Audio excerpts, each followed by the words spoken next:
অন্ত পৰিল 2024 অসম বিধানসভা নিৰ্বাচনৰ ভোটগ্ৰহণ প্ৰক্ৰিয়া। কেৰালা পুডুচেৰীতো সুকলমে পাৰ হৈ গ'ল নিৰ্বাচন। আজি 3খন ৰাজ্যত অনুষ্ঠিত হ'ল বিধানসভা নিৰ্বাচন। 9 এপ্ৰিল 2024 সন্ধিয়া 5 বজাৰ লগে লগে অন্ত পৰিল অসমৰ বিধানসভা নিৰ্বাচনৰ ভোটগ্ৰহণ। 124টা সমষ্টিত মুঠ 722 গৰাকী প্ৰাৰ্থীৰ ভাগ্য নিৰ্ধাৰণ কৰিবলৈ অনুষ্ঠিত হোৱা এই ভোটগ্ৰহণ সুকলমে পাৰ হৈ গ'ল। মুঠ 126টা সমষ্টিত 653 গৰাকী পুৰুষ আৰু 69 গৰাকী মহিলাসহ মুঠ 722 গৰাকী প্ৰাৰ্থীয়ে প্ৰতিদ্বন্দ্বিতা কৰিছে। নিশা কেইবাটাও বিক্ষিপ্ত ঘটনাৰ পাছত বৃহস্পতিবাৰে অসমত অনুষ্ঠিত হোৱা নিৰ্বাচনত কোনো ধৰণৰ হিংসাত্মক ঘটনা নোহোৱাকৈ সম্পন্ন হ'ল নিৰ্বাচনী প্ৰক্ৰিয়া।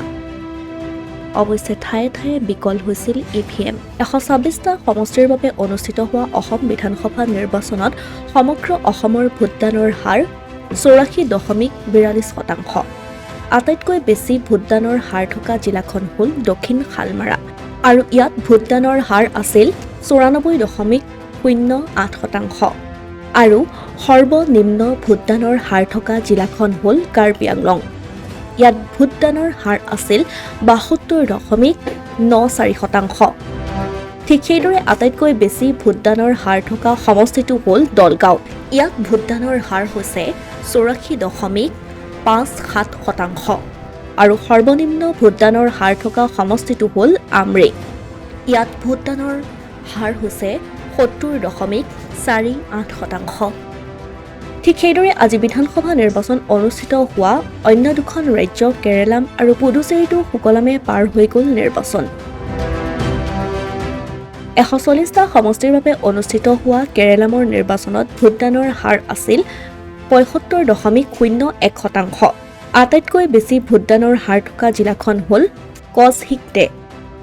ইয়াত ভোটদানৰ হাৰ আছিল 77.63% আৰু সৰ্বনিম্ন ভোটদানৰ হাৰ থকা জিলাখন হ'ল পাথানামথিট্টা।